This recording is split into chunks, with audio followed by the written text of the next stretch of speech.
நமஸ்காரம். இந்த நவராத்திரி என்பது உலகத்தில் வேறு எங்கேயுமே இல்லாத விழா. உலகத்தில் பெண்மையை கொண்டாடுவதற்கு 9 நாள் திருவிழா எடுப்பது பாரத நாட்டில் மட்டும்தான் உண்டு. உலகத்தில் வேற எங்கேயுமே கிடையாது. பல தடவை சொல்லியிருக்கேன். சிருஷ்டியில் சம அளவில் சம விவக்தாங்கம்னு சொல்லி மூளையினுடைய வலது பகுதி பெண்மையையும் மூளையினுடைய இடது பகுதி ஆண்மையையும் குறிக்கும். அந்த இடது பகுதி வலது கையையும் வலது பகுதியையும் வலது பகுதி இடது கையும் குறிக்கும். இந்த ரெண்டும் சம அளவில் இருந்தால் தான் மனிதனுடைய அறிவும் அன்பும் சமமாக இருக்கும். அதனால நம்முடைய பண்பாட்டில் ஆரம்பத்திலேயே இருந்தே இந்த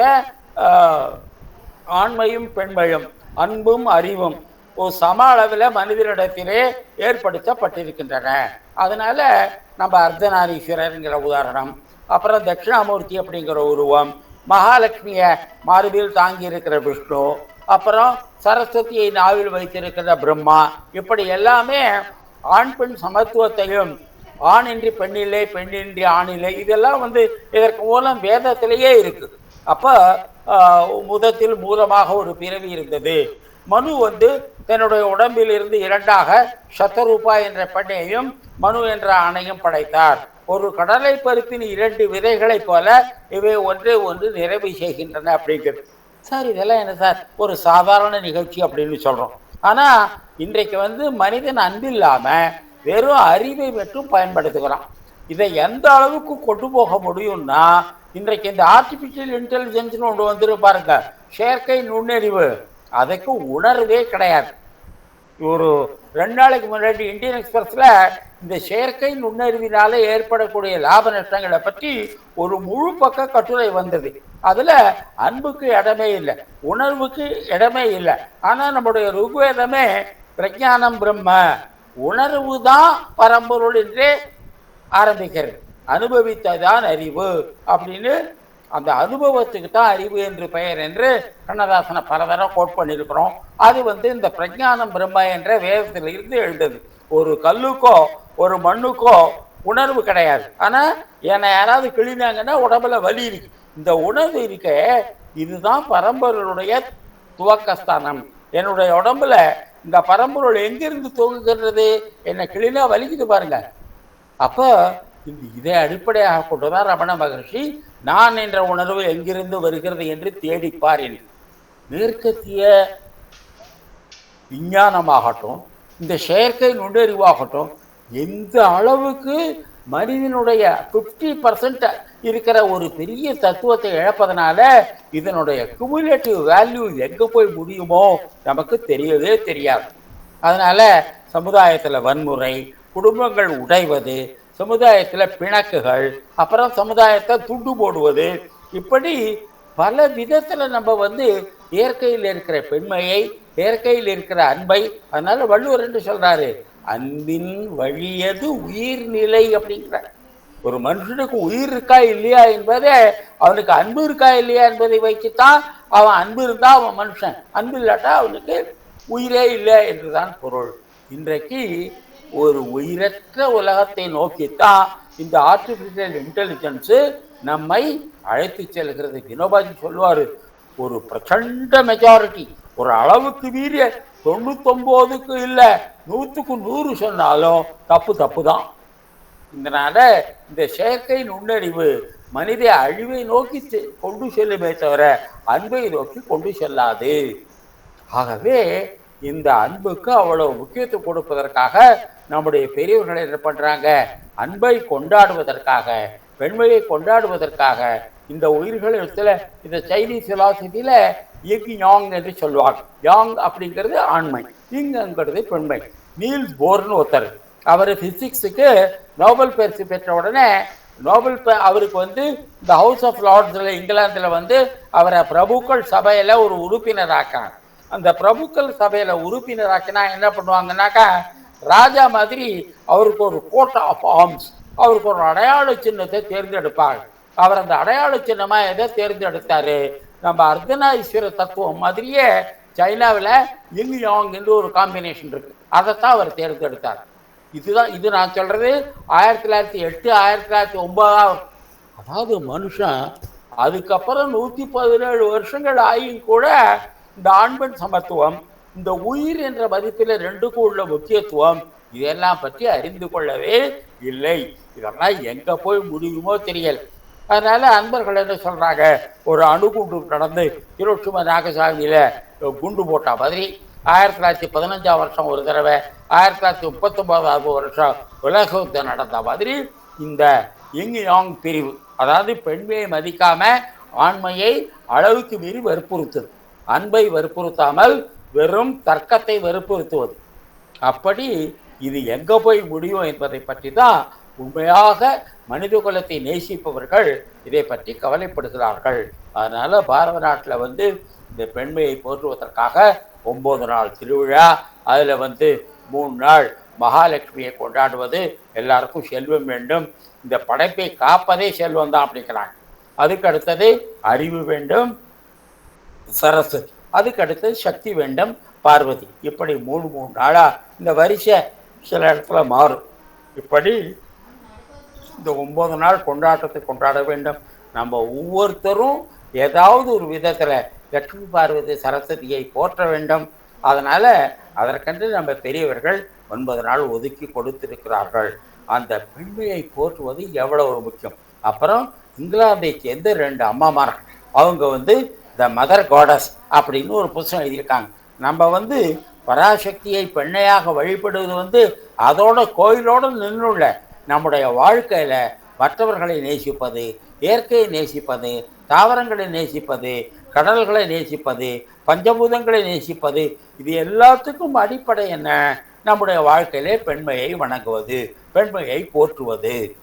ஆகவே அந்த 2 இங்கிலீஷ் லேடி, அதாவது 40,000 வருஷம் உலகத்தினுடைய வரலாற்றை இந்த மதர் காடஸ் அப்படிங்கிற புத்தகத்தில் எழுதியிருக்காங்க. அதுக்கு முன்னுரை எழுதின அந்த ஹவுஸ் ஆஃப் லார்ட்ஸில் இருந்து ஒரு பிரபு அவரை எழுதியிருக்கிறார். அப்பா, இது எப்படி மனித வாழ்க்கைக்கு ரொம்ப ஆதாரமான, ரொம்ப அடிப்படையான விஷயம்.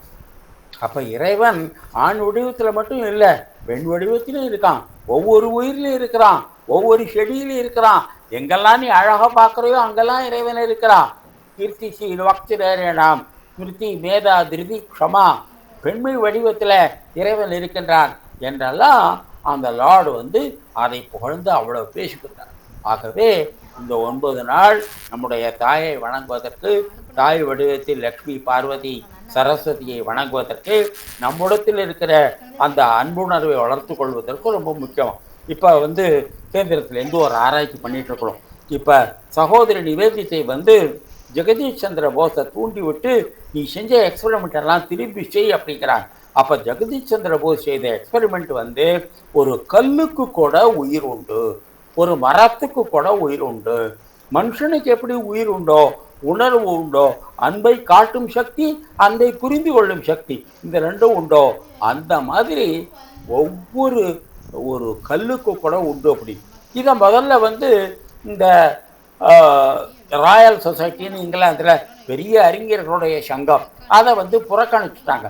அதுக்கப்புறம் கொஞ்ச நாளதுக்கு அப்புறம் ஜெகதீஷ் சந்திர போஸ் சொன்ன உண்மையெல்லாம் தெரிஞ்சுது.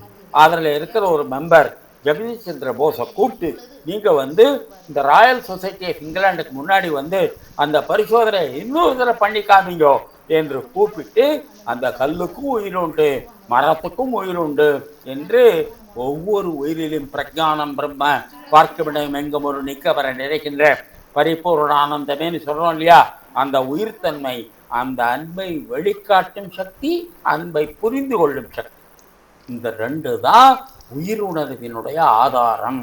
இதைத்தான் வேதம் பிரஜானம் பிரம்ம என்று சொல்லுகிறது. அதனால் அந்த கல்லில் கூட, மெட்டலில் கூட, உலோகங்களில் கூட உயிர் இருக்கிறது என்பதற்காக உங்கள் எக்ஸ்பெரிமெண்ட்டை இன்னொரு தடவை பண்ணி காட்டுங்கோ என்று அந்த ஹவுஸ் ஆஃப் அந்த ராயல் சொசைட்டியோடைய மெம்பர் இந்த ஜெகதீஷ் சந்திர போஸை கூப்பிட்டு, அதுக்கப்புறம் தான் இந்த அத்வைதத்தை கல்லிலிருந்து பரம்பொருள் வரலை எல்லாத்திலையும் அந்த இறை சக்தி, அந்த அன்பு சக்தி, அந்த உயிர் சக்தி, அந்த புரிந்து கொள்ளும் சக்தி, அந்த புரிய வைக்கும் சக்தி தொடர்ந்து இருக்கிறது என்பதை ஜெகதீஷ் சந்திர போஸ் நிரூபித்து காட்டினார். அதை பற்றி நிறைய தகவல்கள் சேகரித்து இப்போ விவேகவாணியில் ஒரு தொடரை போடலான்னு ஒரு பார்ட் எழுதி வச்சேன். அதுக்கப்புறம் இன்னும் இப்போ இந்த இதில் வெளிவரும்னு நினைக்கிறேன். விவேகவாணியில் கொஞ்சம் இட பஞ்சம், அதனால் பல கருத்துக்களை சொல்ல முடியல. நிறைய மேட்டர் இருக்குது அதை பற்றி.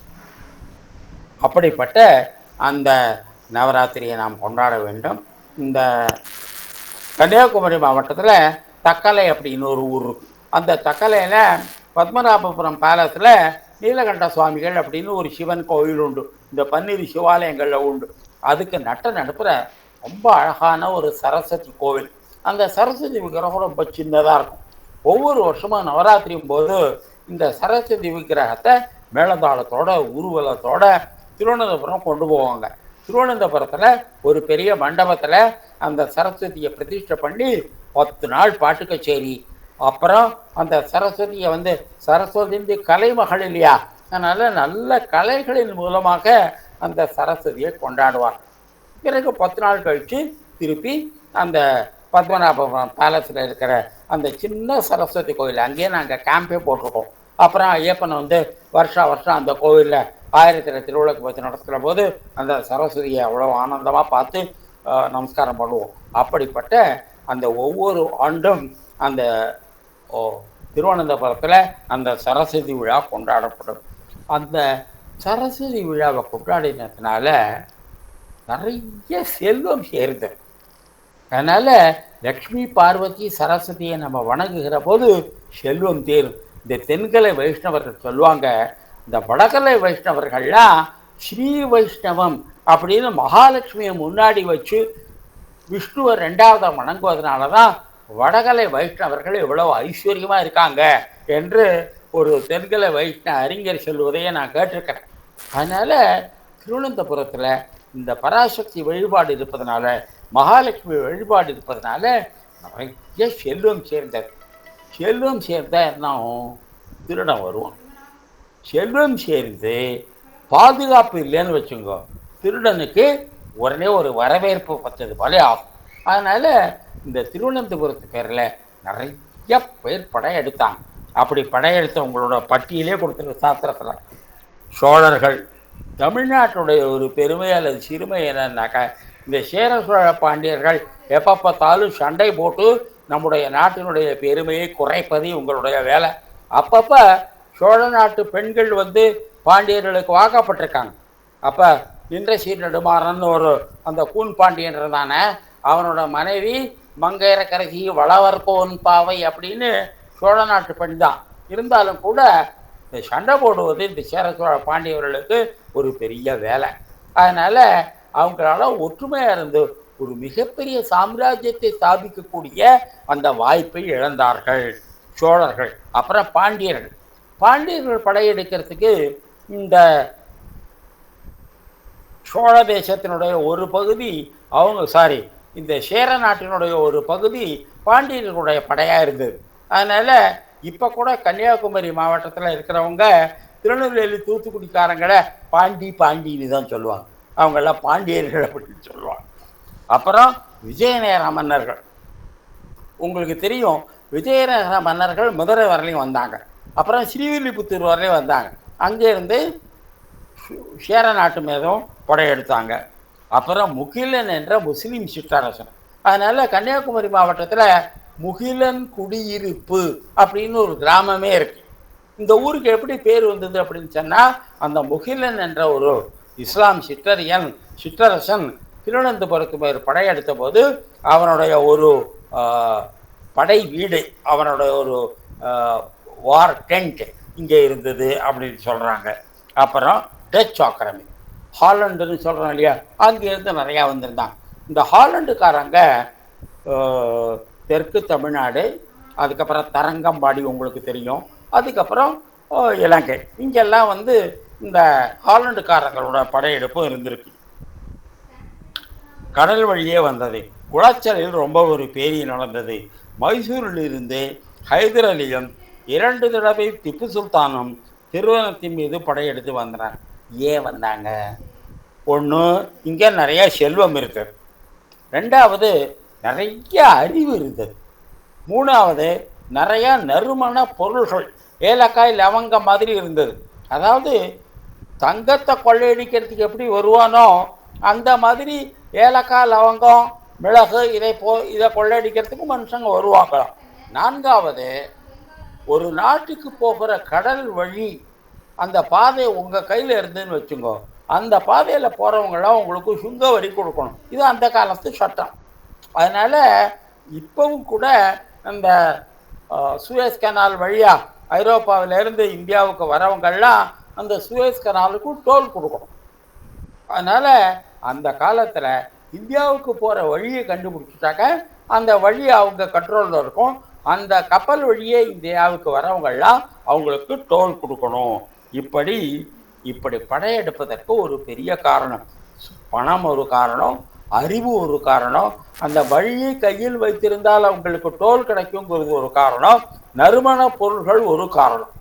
இப்படி 4 காரணங்களினால இந்தியாவுடைய மேற்கு கடற்கரை இருக்கு பாருங்க, அது ரொம்ப வல்னரபிள். ரொம்ப ஈஸியாக அதை அட்டாக் பண்ணிடலாம். அவ்வளவு நீளமான கடற்கரை, கொஞ்சம் பாதுகாப்பும் குறைச்சலாக இருந்தது.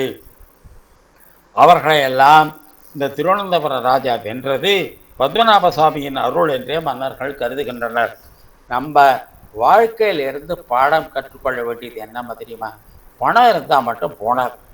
அந்த பணத்தை காப்பதற்கு ஒரு படை வேணும், பலம் வேணும். இல்லாட்டா உன்னுடைய பணமே ஒன்றுக்கு ஆபத்தாக வரும். ஒருத்தன் தூங்க போனால் யாராவது கையில் ஒரு தடி வச்சுருந்தாங்க, திருடன் வந்து படை கொண்டு வரல, இந்த பணக்காரன் கையில் ஒரு தடி வச்சுருந்தானே, அந்த தடியை எடுத்து அவன் தலையில் போட்டான். அந்த மாதிரி நம்முடைய பணமே நமக்கு பகையாயிற்று. அதனால் இப்போ பாரத அரசாங்கம் என்ன சொல்லுதுன்னா, நம்ம பாதுகாப்புக்கும் முதலிடம் கொடுக்கணும். கடந்த 1000 வருஷத்தில் நம்ம பேரில் அப்துல் கலாம் சொல்கிறார், 69 தடவை படையெடுத்திருக்கான். ஒரு நாட்டை 69 தடவை படையெடுத்த பிறகும் கூட அதில் கொள்ளையடிக்க பணம் இருந்ததுன்னு என்ன அர்த்தம்? அப்போ ஆரம்பத்தில் அந்த நாடு எவ்வளோ பணக்கார நாடாக இருந்திருக்கணும். அப்படி அதனால இப்போ நாட்டினுடைய பாதுகாப்புக்கு நம்ம அரசு வந்து ஒரு பெரிய முக்கியத்துவம் கொடுக்கின்றது. இந்த பகுதி இயற்கை வளம் மிகுந்தது. இப்போ கூட கன்னியாகுமரி மாவட்டத்தில் ஏதாவது ஒரு பகுதி அழகாக இருந்ததுன்னா இது கேரளா மாதிரி அழகாக இருந்ததுன்னு சொல்லுவாங்க. அப்படி கேரளாவுடைய இயற்கை அளவு மண் வளம் மிகுந்தது. அந்த மண்ணில் பொன் போக்கா பொன் விளையம், நிறைய தண்ணீர் உண்டு. எங்கள் அண்ணன் மக கொச்சியிலேருந்து மெட்ராஸ்லேருந்து வாக்கப்பட்டான். மெட்ராஸில் தண்ணி கஷ்டம். அவள் வந்து அப்பாப்பா எங்களுக்கு வரட்சணை கொடுத்தீங்களே, நம்ம வீட்டு கணத்தில் ஒரு பாதியை கொடுங்களேன் அப்படின்னாவும். என்னைய அவங்க அண்ணா வீட்டு கிணத்துல அப்படியே தொட்டியிலேருந்து தண்ணி அடிக்கிற மாதிரி கிணத்துலேருந்து மக்கில் தண்ணி எடுப்பாங்க. அந்த பொண்ணு பாவம் மாம்பழத்தில் வந்து வாக்கப்பட்டா தண்ணியே அவ்வளோ கஷ்டம். சித்தப்பா நீ எப்போ வேணாலும் வருவ, தண்ணி எப்போவாவது தான் வரும் அப்படிதான் ஓடிப்பட்டா வருகிறார். அப்படி அந்த தண்ணீர் வளம் கேரளத்துக்கு ரொம்ப புகழ்பெற்றது. கனிம பொருட்கள் நிறைய, அதாவது அந்த இருக்கிற கல்லே அவ்வளவு உயர்ந்தது. அப்போ அந்த லாரி பேக்கர் அப்படிங்கிற ஒரு இங்கிலாந்துலேருந்து ஒருத்தர் வரார். அந்த கேரளாவில் இருக்கிற அந்த லேட்டரைட் அப்படின்னு ஒரு வகையான மண், கொஞ்சம் அலுமினிய ப்ரொபோர்ஷன் ஜாஸ்தியாக இருக்கும் அதில். அதை ஒரு பிக்காக்ஸால் வெட்டுற போது ஈரமாக இருக்கும். அதை வச்சுட்டா அந்த கல் ரொம்ப ஸ்ட்ராங்காக இருக்கும். அதனால் கட்டடங்கள்லாம் ரொம்ப இதுவாக இருக்கும். இப்போ கூட நீங்கள் கேரளாவில் பார்த்தீங்கன்னாக்கா அந்த லேட்டரைட்டுங்கிற கல்லிலேருந்து நிறைய கட்டடங்கள் கட்டியிருப்பாங்க. அதை வெட்டி எடுக்கிறது ரொம்ப சுலபம். வெட்டி வச்சுட்டா அது நல்லா இறுகி போகும். இப்படி அந்த ஊரில் கல்லே ஒரு செல்வமாக இருக்கிறது அப்படின்னு லாரி பேக்கர் எழுதுவார். நறுமண பொருளை பற்றி நிறையா சொன்னோம். காட்டு விளைபொருள், கேரளா தமிழ்நாடு பார்டரில் காணின்னு ஒரு வகை மக்கள் இருக்காங்க. அவங்களுடைய அந்த மூலிகைகளை பற்றிய அறிவு அவ்வளோ பெருசு. இப்போ கேரளா அரசாங்கம் அந்த காணி மக்களுக்கு நிறைய பணம் கொடுத்து அவங்களுக்கு வந்து நுரையீரலில் ஏற்படக்கூடிய நோய்களை தீர்க்கின்ற ஒரு அரிய வகை மருந்து மூலிகை அவங்களுக்கு தெரிஞ்சிருக்கு. இப்போ அதை வந்து நேஷனலைஸ் பண்ணிட்டாங்க. அப்போ கேரளாவில் இருக்கிற பொட்டானிக்கல் ரிசர்ச் இன்ஸ்டிடியூட்டில் அதிலிருந்து என்ன மூலப்பொருளை பிரித்து எடுத்து அந்த மருந்தை பயன்படுத்தலான்னு பார்க்குறாங்க. தேயிலையை பற்றி சொல்லவே வேண்டாம். பணப்பயிர்கள், கேஷ் கிராப், அதெல்லாம் நிறைய கேரளத்தில் உண்டு. தட்பவெப்பநிலை ரொம்ப சுகமாக இருக்கும். எக்ஸ்ட்ரீம் வெயிலும் கிடையாது, எக்ஸ்ட்ரீம் குளிரும் கிடையாது. அதனால் அந்த கேரளா வந்து ஒரு உல்லாச பயணத்துக்குரிய இடமாகவே ஆகிவிட்டது. உப்பங்கழிகள் தொடர்ந்து இருக்கும். இந்த உப்பங்கழிகளில் வந்து கடல் தண்ணி தான் இருக்கும், ஆனால் அந்த கரை நல்லா பாதுகாக்கப்பட்டதாக இருக்கும். அதனால் வந்து இது length and breadth of Kerala வந்து இந்த வாட்டர் டிரான்ஸ்போர்ட் ரொம்ப பிரமாதமாக இருக்கும். அந்த மாதிரி டிரான்ஸ்போர்ட் வந்து சென்னைக்கும் இருந்தது. இந்த பக்கிங்ஹாம் கர்நாடிக் மில்ஸ்ன்னு சொல்கிறோமே, பெங்களூர்லேருந்து சென்னை வரை அந்த கூவம் ரிவர்லேயே அந்த படகெல்லாம் போகும். அதனால் மெட்ராஸ் துறைமுகத்தை பயன்படுத்துறதுக்கு கர்நாடகத்திலேருந்து இந்த உப்பங்கழிகளில் அந்த ரிவரில் போட்டெல்லாம் வரும் அப்படின்னு சொல்லுவாங்க. இப்போ எல்லாமே போச்சு. அதனால் படகு போக்குவரத்து நிறைய இருக்கு. படகுக்கு ஒரு பெயர் வஞ்சி அப்படின்னு. அதனால் இந்த மனோன்மணியம் சுந்தரனார் சொல்கிறார் இல்லையா, வஞ்சியான் வஞ்சியான் அப்படிமா, அதில் கூட்டிங்க. அப்போ இந்த வஞ்சி நாடு அப்படின்னே கேரளாவுக்கு ஒரு பெயர் உண்டு. வஞ்சி என்றால் படகு என்று பெயர். இந்த மாதிரி வங்காளதேசத்துலேயும் படகு ரொம்ப இம்பார்ட்டன்ட். அதனால் வங்காளதேசத்தில் ரூலிங் பார்ட்டியில் ஒன்றுக்கு வந்து படகு தான் சிம்பலாக ரொம்ப பாப்புலர் சிம்பல் வந்து படகு. அவங்க வந்து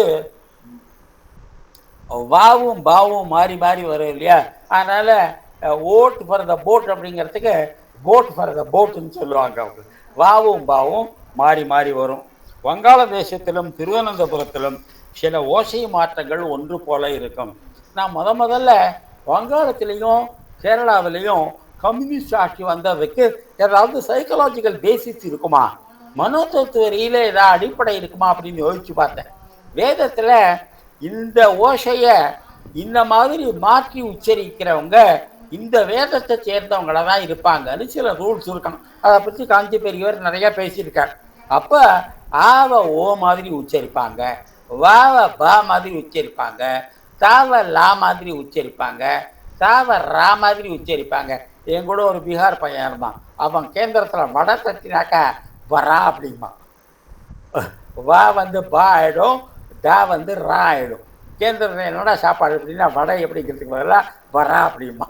அந்த மாதிரி இந்த மாதிரி எழுத்து எப்படி மாறும் அப்படிங்கிறதுக்கு வேதத்தில் ஒழியிருக்கு. காஞ்சி பெரியவர் சொல்கிற எந்த எழுத்தை எப்படி மாற்றி உச்சரிக்கிறாங்கிறத வச்சு ஆரம்ப காலத்தில் அதில் எந்த வேதம் ஓதப்பட்டது அப்படின்னு நம்ம தீர்மானம் பண்ணிவிடலாம் அப்படின்னு. அப்போ ஆ என்ற எழுத்து ஓ என்று உச்சரிப்பார்கள், வா என்ற எழுத்தை பா என்று உச்சரிப்பார்கள், தா என்ற எழுத்தை லா என்றும் ரா என்றும் உச்சரிப்பார்கள். இங்கேருந்து நாகர்கோவில் போகிற வழியில் பத்மநாபன் புதூர்னு ஒரு ஊர் இருக்குது. அந்த பத்மநாபன் புதூரை பல்பனாவன்னே இருப்பாங்க. தமிழ்நாடு கவர்மெண்ட்டே பா இல் ப நான் எனக்கு தெரிஞ்ச 2-3 சகோதரிகள் வத்சலகுமாரின்னு பேர், வல்சலகுமாரின்னே எழுதுவாங்க. அப்போ தாக்கு பதிலாக லா வருவது. இப்போ வந்து ஒரு புகழ்பெற்ற அக்ரிகல்ச்சர் சயின்டிஸ்ட் ஒருத்தர் ஸ்ரீவல்சன் மேனன்னு ஒருத்தர் ரொம்ப நல்லா பாடுறாங்க. அவர் பேர் ஸ்ரீவத்சன் தான். ஸ்ரீவத்சனாக போயிடுச்சு. YVALன்னே எழுதுவார். அப்படி தா லா ஆகும். அப்புறம் மூக்களுக்கு நேசல் ஹமிங்க்கு ரொம்ப இம்பார்ட்டன்ட் உண்டு. உலகம் முழுவதும் எந்த எழுத்து எந்த மாதிரி மாற்றி உச்சரிக்கப்படுகிறது என்பதை வைத்து அங்கு வேதத்தின் எந்த சாக்கை ஓதப்பட்டது என்பதை கூறிவிடலாம் என்று காஞ்சி பெரியோர் சொல்லுகிறார். இப்போ எனக்கு நம்ம நாகசாமி சார் அப்படின்னு சொல்லிட்டு காஞ்சிபுரம் யூனிவர்சிட்டி வைஸ் சான்சலராக இருந்தார். அவர் தர்மயோகான்னு ஒரு புத்தகம் எழுதினார். அதை ரிவ்யூ பண்ணுற போது அவரே இறந்து போட்டார். அந்த தர்மயோகாங்கிற புத்தகத்தில் எப்படி அட்லாண்டிக் சமுத்திரத்தினுடைய கிழக்கு கரையிலிருந்து பசிபிக் சமுத்திரத்தினுடைய மேற்கு கரை வரை, அதாவது இங்கிலாந்தினுடைய கிழக்கு பகுதியிலிருந்து ஜப்பானுடைய மேற்கு பகுதி வரலே மனு தர்மம் தான் எல்லா ராஜாக்களுக்கும் கான்ஸ்டிடியூஷனாக இருந்தது. நம்ம அரசியலமைப்பு சட்டம்னு சொல்கிறோம் இல்லையா, அந்த மாதிரி அந்த யூரோப்பில் இருக்கிற அத்தனை நாடுகளுக்கும் கான்ஸ்டிடியூஷனாக மனு தர்மம் தான் இருந்ததுன்னு ஒரு பெரிய கட்டுரை. அதனுடைய பல பகுதிகளை நான் வந்து பயன்படுத்தி மேற்கோள் காட்டினேன். இப்படி அந்த உலக ஒற்றுமை அப்படிங்கிறது எதிர்கால சம்பவம் இல்லை, இது ஏற்கனவே இருந்து தென்னாடுடைய சிவனே போற்றி எந்நாட்டவர்க்கும் இறைவா போற்றி அப்படின்னு சொன்னால் இது ஒரு கப்சா இல்லை, ஒரு கதை இல்லை. விஷ்ணுத்தோ கிருணத்தோ விஸ்வமாரியம், உலகத்தை அன்பால் வெற்றி கொள்வோம் இல்லை வெற்றி கொண்டோம். ஒரு காலத்தில் உலகம் முழுவதும் இந்த மாதிரி இருந்தது. சி கந்தையா பிள்ளைன்னு ஒரு யாழ்ப்பாணத்துக்காரர். அவர் சிவன் ஒரு புத்தகம் இருக்கார். ஒரு 50 பக்கம் தான் இருக்கும் அந்த புத்தகம். ஓவிசி பதிப்பகம்னு சென்னைக்காரங்க. எவ்வளவு தகவல்கள் அதில்! சவுத் ஆப்பிரிக்காவிலேருந்து நார்த் அமெரிக்காவிலேருந்து ஜப்பான் வரலையும் எத்தனை நாடுகளில் சிவ வழிபாடு இருந்திருக்கு. காஞ்சி பெரியதை பற்றி எழுதியிருக்கார். ஆஸ்திரேலியாவை பற்றி எழுதியிருக்கார். மலேசியாவில் மனுஷனே போகாத காடுகளை பற்றி எழுதியிருக்கார். ஒரு காலத்தில் உலகம் முழுவதும் சிவ வழிபாடு இருந்திருக்கு. எந்நாட்டவருக்கும் இறைவா போற்றி அப்படிங்கிறது கதை இல்லை, உண்மையாகவே நடந்தது. நம்முடைய சோம்பேறித்தனம், அலட்சியம், சனாதன தர்மத்தை யாருமே அழிக்க முடியாது அப்படின்னு தூக்கம், இதனால எல்லாவற்றையும் இழந்தோம். இந்த திருவனந்தபுரத்திற்கு பல பெயர்கள் உண்டு. அனந்தன் காடு, காவு காவும்பாங்க, அது அனந்தன் காடு. சையானந்துரபுரம், அப்புறம் சஹ்யாத்ரின்னு பேர் இந்த மேற்கு தொடர்ச்சி மலைக்கு. அந்த சஹ்யாத்ரி மலையில் இருப்பதனால காவேரியையே சஹ்யாத்ரி மலையினுடைய குழந்தைன்னு சொல்லுகிற வழக்கம் உண்டு. இந்த திருவனந்தபுரத்துக்கு சையானந்தபுரம்னு பேர். அனந்தபுரம் எல்லாருக்கும் தெரியும். அதிலிருந்து திருச்சியத்தை அனந்தபுரம் ஆயிடுச்சு. இந்த பத்மநாப சுவாமி ஆலயம் ஊருவிலேயே கோட்டை மதிலுக்கு உள்பக்கம் அமைந்தது. இந்த மதிலை சுற்றி கோட்டை அப்படிங்கிறது இதில் ரொம்ப முழுமையாக பார்க்கணும் அப்படின்னா காஞ்சிபுரத்தில் பார்க்கணும். இந்த காஞ்சிபுரம் ஏகாம்பரேஸ்வரர் கோயிலை சுற்றி 1 1 1 2 6 7 மதில் சுவர்கள் இருக்கும். இந்த 7வது 6வதுக்கு நடுப்புற இருக்கிறதுல ஒரு ஃபுட்பால் கிரவுண்டே வைக்கலாம். அவ்வளோ பெரிய கோயில் இருக்கிறது. இந்த உடம்புல இருக்கிற 7 தாதுக்கள் தான் இந்த 7 சுவர்கள் என்று சொல்வார்கள். அதனால் ஆலயத்தை சுற்றி கோட்டை இருப்பது ரொம்ப சகஜம். அந்த கோவிலுக்கு, அந்த கோட்டைக்குள்ள நம்பூதிரிகள், தமிழ் பிராமணர்கள், துளு பிராமணர்கள், மன்னர்கள், உயர்ஜாதி இந்துக்கள், தந்திரிகள், அறிஞர்கள், கலைஞர்களும் கூடிய. இந்த கலைஞர்களுக்கு நம்ம பண்பாட்டில் ரொம்ப பெரிய ஃப்ரீடம் உண்டு. அதனால் ஒரு பிராமணன் கூட போக முடியாத இடத்துக்கு ஒரு தச்சர் போகலாம், ஒரு கொல்லர் போகலாம், ஒரு எலக்ட்ரிஷியன் போகலாம், அப்படியெல்லாம் ரூல் இருக்கு. நம்ம கோவிலுடைய கர்ப்ப கிரகத்துக்குள்ள ஒருத்தரை போக வேண்டியிருந்தது. ஆமாம், இந்த எலக்ட்ரிஷியன் போகிறதுக்கெல்லாம் சாத்திரம் இருக்குது அப்படின்னு சொல்லி அவரை உள்ள அனுப்பிச்சாங்க. இங்கு பல தோட்டங்களும் மரச்சாலைகளும் பல பறவைகள் புகலிடங்களும் உண்டு. பெரிய அளவில் நெல் சேகரிக்கும் நெல்லுகள் உண்டு. இப்போ இந்த வடமதுரைன்னு சொல்கிறமே கிருஷ்ணர் பிறந்த ஊர், அந்த கிருஷ்ணர் பிறந்த ஊரை சுற்றி எவ்வளவு வரிசையா தோட்டங்கள் இருந்தது. வீடுகளில் இருக்கிற செடிகள், ஊரில் இருக்கிற பார்க்கு, இந்த ஊரை சுற்றி இருக்கிற சின்ன சின்ன சின்ன சின்ன சின்ன சின்ன காடுகள், உபவனம்னு சொல்லுவாங்க. அதுக்கப்புறம் பெரிய வனம். இப்படி அந்த ஊரை அப்படி செடிகளால் பாதுகாத்திருக்காங்கன்னு ஒரு ரிசர்ச் வால்யூமே ஒருத்தர் எழுதியிருக்கிறார், கேந்திரா லைப்ரரியில் இருக்கு. அந்த மாதிரி பாடலிபுத்திரத்தை பற்றி சொல்கிற போது, பாடலிபுத்திரத்தை சுற்றி 6-7 லேயர்ஸ் ஆஃப் ஃபாரஸ்ட். ஒன்றை விட்டு ஒன்று, ஒன்றில் சிங்கம் புலி எல்லாம் இருக்கும், ஒன்றில் தண்ணி மட்டும் இருக்கும், ஒன்றில் பூச்செடி மட்டும் இருக்கும், ஒன்றில் வீட்டில் வளர்க்குற செடி மாதிரி இருக்கும். அப்படி அந்த காடுகளை தாண்டி உள்ளே போகிற போது மனிதனுக்கு ரொம்ப பயன்படக்கூடிய, தினப்படி வாழ்க்கையில் பயன்படக்கூடிய செடிகள் இருக்கும். பல தோட்டங்களும் மரச்சாலைகளும் பெரிய அளவில் நெல் சேகரிக்கும் நெல் புரைகள் உண்டு. நம்ம விளையிற நெல்லெல்லாம் சேமித்து வைக்கிறதுங்கிறது ரொம்ப கஷ்டம். அதனால தஞ்சை மாவட்டத்தில் என்ன பண்ணுவாங்க, வைக்கலாலேயே ஷேர்னு சொல்லுவாங்க. அந்த ஷேர் அப்படின்னு வைக்கலை குத்துக்க நிறுத்தி அதுக்குள்ளே நெல்லை சேமித்து வைப்பாங்க, ரொம்ப நாள் இருக்கும். இப்படி அந்த மாதிரி நெல் சேமிக்கின்ற ஒரு தலங்கள் எல்லாம் இருந்திருக்கின்றன. மேற்கு தொடர்ச்சி மலையின் அகஸ்திய கூட்டம் அருகில் அமைந்துள்ளது. இந்த அகஸ்தியரை பற்றி நம்முடைய நண்பர் ஒருத்தர் நேற்று தான் பேசிகிட்டு இருந்தோம். அது நண்பர் ஒருத்தர் கவர்மெண்ட் ஆஃப் இந்தியாவில் இப்போ அந்த அகஸ்தியரை கொஞ்சம் முன்னிலைப்படுத்த வேண்டும் அப்படின்னு அகஸ்தியரை பற்றி ஸ்டாம்ப் போட போகிறாங்க. அந்த ஸ்டாம்ப் போடுற போது ஒரு நாளைக்கு ஒரு கவர் ரிலீஸ் பண்ணுவாங்க. அந்த கவரில் அந்த அகஸ்தியரை பற்றி வாழ்க்கை வரலாறுலாம் கொடுப்பாங்க. அப்போ நம்ம கேந்திராவோட டாக்டர்கிட்ட கேட்டாங்க. அவர் என்ன கேட்டால், எனக்கு தெரிஞ்ச வரையும் எழுதி கொடுத்தேன். அப்புறம் இன்னொரு நண்பர் அதை பற்றி ரிசர்ச் பண்ணிருக்காங்க. இந்த அகஸ்தியர் அப்படிங்கிறது ஔவையார் மாதிரி, காளிதாசன் மாதிரி ஒரு ஜெனரிக் நேம், ஜனகர் மாதிரி. அகஸ்தியருங்கிறது ஒத்தர் இல்லை, இப்ப இந்த காலத்துல கூட ஒரு நல்ல கவிதை எழுதுறவன் தான் பேர் அகஸ்தியன்னு வச்சுக்கிறான் பாருங்க. அந்த மாதிரி இந்த அகஸ்தியருங்கிறது ஒரு ஆளோட பேர் இல்லை, ஒரு இனப்பெயர்னு வச்சுக்கலாம். அப்ப நல்ல கவிதை எழுதுறவங்க தன்னை அகஸ்தியர்னு, இப்ப தன்னை தொல்காப்பியர்னு வச்சுக்கிறது இல்லையா, தன்னை இளங்கம்பன் எல்லாம் பேர் வச்சுக்கிறாங்க இல்லையா. அந்த மாதிரி அந்த அகஸ்தியருங்கிறது ஒரு ஜெனரிக் நேம், ஒரு ஆசாமியோட பேர் இல்லை. அதனால பல அகஸ்தியர்கள் இருந்திருக்கிறாங்க. ஆனா ராமல் காலத்தில் வாழ்ந்த அகஸ்தியர் இருக்காரு, அவருக்கு தென்பகுதியில் குற்றாலத்தில், கன்னியாகுமரியில், அப்புறம் பஞ்சப்பட்டிக்கு பக்கத்தில், இப்படி பல இடங்கள் அவருக்கு ஆசிரமங்கள் இருக்கு. இப்போ மாதா அமிர்தானந்தபையுடைய யூனிவர்சிட்டிக்கு பாருங்க, முன்னெல்லாம் ஒரு யூனிவர்சிட்டினா ஒரு ஸ்டேட்டுக்குள்ள தான் இருக்கணும்.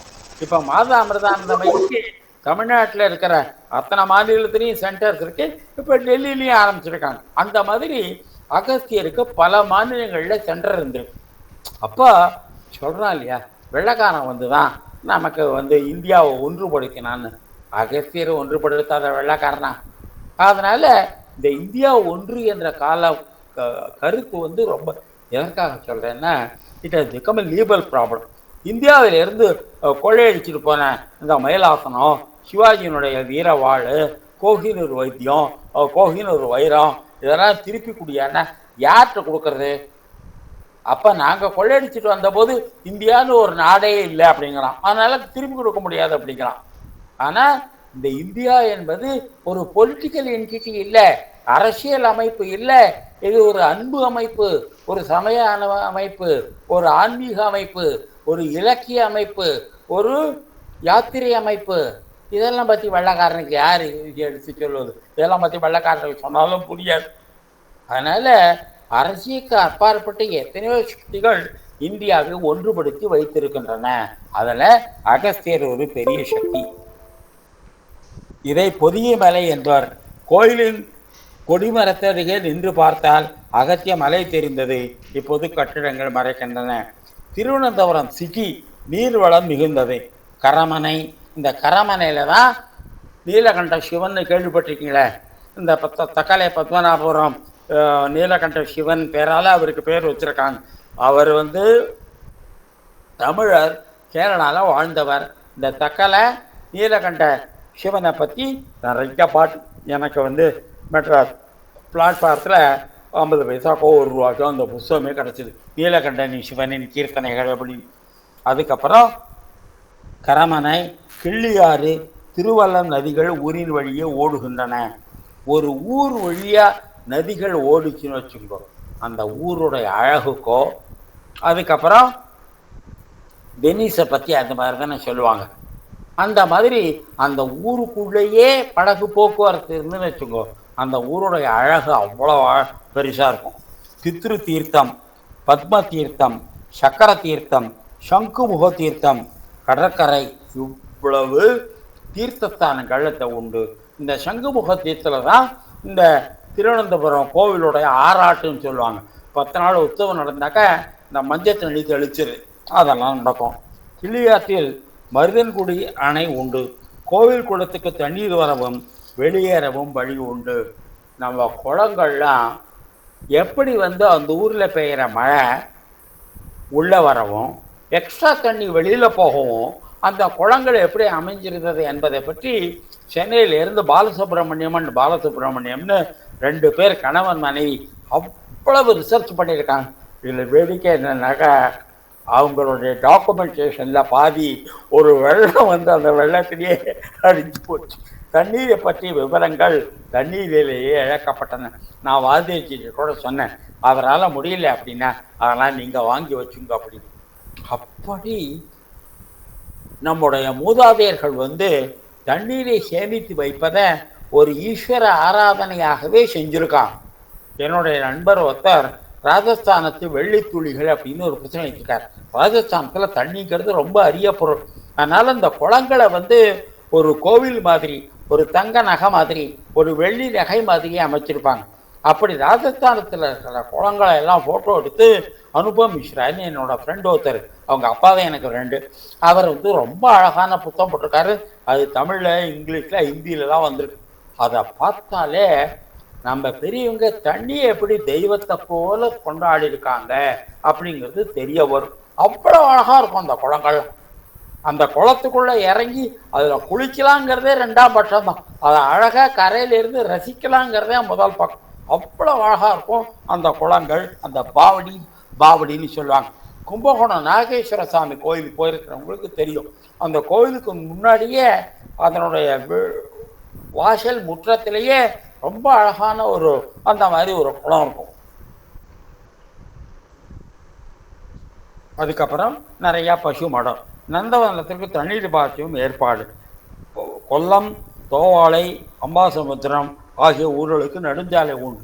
திருவனந்தபுரம் நல்ல ஒரு வியாபார ஸ்தலம் என்பதனாலேயும் மேற்கு கடற்கரையில் ஒரு பெரிய துறைமுகம் என்பதனாலேயும் வடக்க கொல்லம், தென் மேற்க வடகிழக்க அம்பாசமுத்திரம், நேர்கிழக்க தோவாளை, இந்த ஊரில் இருந்தெல்லாம் கொல்லத்துக்கு திருவனந்தபுரத்துக்கு நல்ல ரோடு உண்டு. கோயிலுக்கு கிழக்கே சிறப்பான நவரை நெல் விளையும் வயல்கள் கோயிலுக்கு சொந்தம். இந்தியாவினுடைய நெல் வகைகளை பற்றி எத்தனை பேர் ஒர்க் பண்ணுறக்கா தெரியுமா? ஹிஸ்டர் அப்படின்னு ஒருத்தர், சத்தீஸ்கரை சேர்ந்தவர். அப்பெல்லாம் நான் ஒர்க் பண்ணுற போதெல்லாம் சத்தீஸ்கர் மத்திய பிரதேசோட ஒரு பகுதியாக இருந்தது. அவர் ஒரு 8000 வகைகள் நெல் வச்சிருக்கார். அவர்கிட்ட அந்த நெல் விதைகள் இருக்கு. அந்த நெல் விதைக்கு என்ன முக்கியத்துவம் அப்படின்னாக்கா, இந்த நோய் தாக்காமல் இருக்கணுமா இந்த நெல்லை பயன்படுத்துங்க, இந்த இருக்கணுமா வரணுமா மாடு திங்கிறதுக்கு இந்த வகை நெல்லை பயன்படுத்துங்க, தண்ணி குறைச்சலா இருந்ததுன்னா பயிர் பண்ணணுமா இந்த வகை நெல்லை பயன்படுத்துங்க.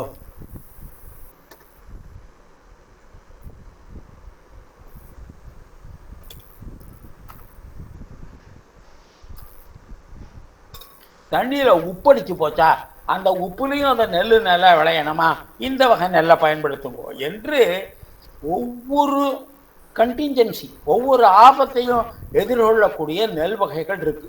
அப்போ மணிலாவில் international rice research centre establish பண்ணின போது இந்த நெல் வகைகள்லாம் அவர்கிட்ட கேட்டாங்க, நான் என் நாட்டை விட்டு வெளியில் போக அனுமதிக்க மாட்டேன், நீங்கள் அதை கமர்ஷியலாக பயன்படுத்தி ஏழைகள் வயிற்றில் அடிப்பீங்க அப்படி. அதனால் இந்தியாவினுடைய நெல்லை பொறுத்தவரையிலையும் உலகத்திலேயே மிக அதிகமாக நெல்லினுடைய பல்லுயிர் பண்பு பயோடைவர்சிட்டி இந்தியாவில் இருக்கிற மாதிரி வேற எங்கேயுமே கிடையாது. அதை அப்படியே காப்பாற்றிருக்காங்க. அந்த இன்டர்நேஷ்னல் ரைஸ் ரிசர்ச் இன்ஸ்டிடியூட்டுக்கு டைரக்டர் ஜெனரலாக இப்போ அண்மையில் பாரத ரத்னா வாங்கி 100 வயசில் இறந்து போனார் எம்எஸ் சுவாமிநாதன், அவரும் அதில் டைரக்டர் ஜெனரலெல்லாம் இருந்தார். இப்படி இந்த நெல் வகைகளை காப்பாற்றுவதில் இந்தியாவில் ரொம்ப ரொம்ப ஒரு பிரமாதமாக, அதை ஆராய்ச்சின்னு சொல்ல மாட்டாங்க, நம்ம பண்பாட்டினுடைய ஒரு பகுதி, நம்ம மதத்தினுடைய ஒரு பகுதி, நம்முடைய மனோதத்துவத்தினுடைய ஒரு பகுதி. எதையும் அழிக்க மாட்டாங்க, எதையும் பயனில்லைன்னு தூக்கி போட மாட்டாங்க. அதனால அந்த வகை நெற்களெல்லாம் இதில் ஜாஸ்தி விளைச்சல் இல்லை தூக்கி எறி அப்படியே எரியாமல் பாதுகாத்து அதில் ஏதாவது ஒரு குணம் இருக்கும், அது உலகத்தை காப்பாற்றுறதுக்கு, உலகத்தினுடைய பட்டினியை காப்பாற்றுவதற்கு பயன்படுத்தும்.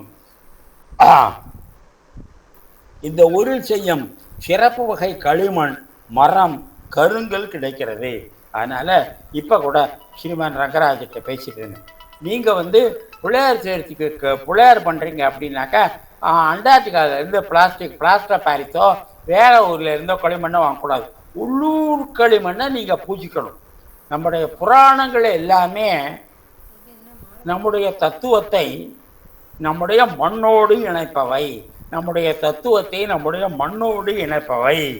அதனால உள்ளூர் மண்ணைத்தான் பிள்ளையார் பண்ண பயன்படுத்தணும், உள்ளூர் பண்ணியைத்தான் பயன்படுத்தணும், உள்ளூர் புல்லைத்தான் பூஜைக்கு பயன்படுத்தணும், உள்ளூர்ல விளைஞ்ச நல்லதான் குழக்கட்டை பண்ண பயன்படுத்தணும். அப்போ பிள்ளையார் உங்களுக்கும் உள்ளூருக்கும் உள்ள உறவை வலுப்படுத்துவதற்காக வந்தவர்.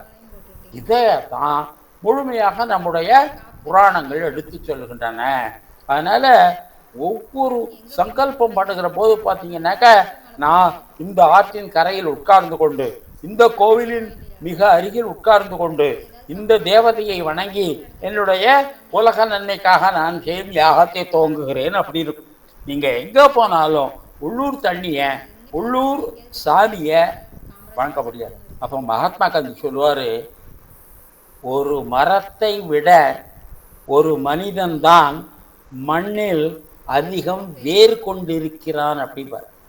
ஒரு மரம் எப்படி மண்ணில் தன்னுடைய வேரை பதிய வச்சிருக்கோ அதை விட அதிகமாக ஒரு மனிதன் இந்த மண்ணில் வேரூன்றி இருக்கிறான். இதை எனக்கு முதல்ல புரியலை. நான் இந்த மண்டபத்தில் இலங்கை அகதிகள்லாம் தங்கியிருப்பாங்க. அப்போ அவங்கள நான் பார்க்க போவேன். அப்போ அவங்க இந்த தாய்நாட்டு பற்றுன்னா என்னங்கிறத இலங்கை அகதிகள்கிட்ட பார்க்கணும். அவங்க சொல்லுவாங்க, சார் நான் சாகிறதுக்கு முன்னாடி எங்கள் நல்லூர் முருகனை தரிசிப்பேனா சார், நான் சாகிறதுக்கு முன்னாடி எங்கள் ஊர் பிள்ளையார் கோவில் குளத்துல குளிப்பேனா சார், நான் சாகிறதுக்கு முன்னாடி எங்கள் ஊர் நெல் சாப்பிடுவேனா சார். அப்போ தான் இரவல் தாய்நாடுன்னு யோகநாதன் ஒரு புத்தகமே எழுதியிருக்காரு. அப்போ நம்ம தாய்நாட்டை எப்படி நேசிக்கிறோம் அப்படிங்கிறது நம்ம தாய்நாட்டிலேருந்து எங்கேயாவது வெளியில் போயிருந்தால் தான் தெரியும். அந்த மாதிரி மகாத்மா காந்தி சொல்லார், ஒரு மரத்தை விட ஒரு மனிதன் அதிகம் இந்த மண்ணில் வேர் கொண்டிருக்கிறான். அப்படி அந்த மண்ணில் தான் பிள்ளையார் பண்ணணும். சிறப்பு வகை களிமண், மரம், அடுத்தது கருங்கல், அவெல்லாம் சிலை செய்வதற்கு ரொம்ப பயன்படும். செப்பு, பித்தளை பொருட்களும் பூஜை பாத்திரங்களும் கிடைக்கும். தங்கம், வெள்ளி, யானை, தந்தம் இவற்றுக்கு புகழ்பெற்றது. இன்லே ஒர்க்குன்னு சொல்லுவாங்க. பரத்தை நல்லா இழைச்சி அதில் தந்தத்தை பதிப்பாங்க. அப்படிப்பட்ட ஒர்க்கர்ஸ் எல்லாம் நான் செய்கிற போது பார்த்துருக்கேன். அப்பா, அதை மீறி ஒரு தவம்னு ஒன்றே வேண்டாம். சும்மா ஒரு மேஷை ஒரு 3 அடிக்கு 2 அடி பண்ணுறதுக்கு எவ்வளோ நேரம் ஆகணுங்கிறது 1 மாதத்துக்கு மேலே ஆகும். அப்படிப்பட்ட அந்த தச்சர்கள் வேலை செய்கிற இடத்த பார்த்தா, அப்பா இவங்கெல்லாம் தச்சனுங்கிற வார்த்தை தக்ஷன் அப்படிங்கிற தமிழ் வார்த்தையில் எழுதும். தக்ஷன்னு திறமை உடையவன் அர்த்தம். அப்படி அந்த இன்லே ஒர்க் கேரளத்தில் ரொம்ப புகழ்பெற்றது. சிறந்த கலைஞர்கள் உண்டு. பட்டுச்செருகை, துணி, பொன்னாசாரிகள், வேத அறிஞர்கள் மன்னர்களால் ஆதரிக்கப்பட்டனர். தேங்காய், பலாப்பழம், மாங்காய், பாக்கு ஆகியவை இறைவனுக்கு படைக்கப்படும். அப்புறம் திருவனந்தபுரத்தில் ஒரு சிறப்பு என்னன்னாக்க, உப்பு போட்ட மாங்காய் ஊறுகாய் சுவாமிக்கு படைப்பாங்க. அந்த மாங்காய் ஊறுகாயை படைக்கிறதுக்கு ஒரு சிறப்பு வகை சிரட்டை, தேங்காய் ஓடு இருக்கு பாருங்க, கொட்டாக்கச்சின்னு சொல்லுவாங்க, சிரட்டைன்னு சொல்லுவாங்க, அது பண்ணுவாங்க. அதை ஒரு சுவாமிகள் படைச்ச போது அந்த தேங்காய் ஓட்டுக்கு தங்கத்தால மூடி போட்டு இன்னைக்கு அதை ஜாக்கிரதையாக வச்சிருக்காங்க. சுவாமிக்கு உப்பு போட்ட மாங்காய் படைக்கிறது அவ்வளோ ரொம்ப விசேஷம். அப்போ சுவாமி கூட நம்மளை மாதிரி நல்ல ரசிகர். தியாகராஜ சுவாமிகள் ராமரை ரசிக சிரோமணி அப்படின்னு சொல்றாரு இல்லையா, வேதமே ரசோவை சக, அவர் தான் ரசமானவர், சுவையானவர் அப்படின்னு. இந்த ஆர்டிபிஷியல் இன்டெலிஜென்ஸுக்கு இந்த ரசத்தை பற்றி ஒன்றுமே தெரியாது. அதாவது மனுஷன் இப்படி உணர்வு ரீதியாக தற்கொலை பண்ணிக்க முடியுமா? நம்முடைய அழகையெல்லாம், இனிமையெல்லாம், சுவையெல்லாம், வாழ்க்கை எதெல்லாம் வாழ தகுந்ததாக ஆக்குகிறதோ அதெல்லாம் தூக்கி இப்படி குப்பையில போடுமா? ஷ்ரோடிங்கர்னு ஒரு சயின்டிஸ்ட், அவர் சொல்றார், இன்றைய விஞ்ஞானத்துக்கு நறுமணத்தை பற்றி ஒன்றுமே தெரியாது, அழகை பற்றி ஒன்றுமே தெரியாது, சுவையை பற்றி ஒன்றுமே தெரியாது, இன்னிசையை பற்றி ஒன்றுமே தெரியாது. எதெல்லாம் வாழ்க்கையை வாழ தகுந்ததாக ஆக்குகிறதோ அதையெல்லாம் பற்றி விஞ்ஞானத்துக்கு ஒன்றுமே தெரியலையே அப்படிங்கிறது. இந்த விஞ்ஞானத்தை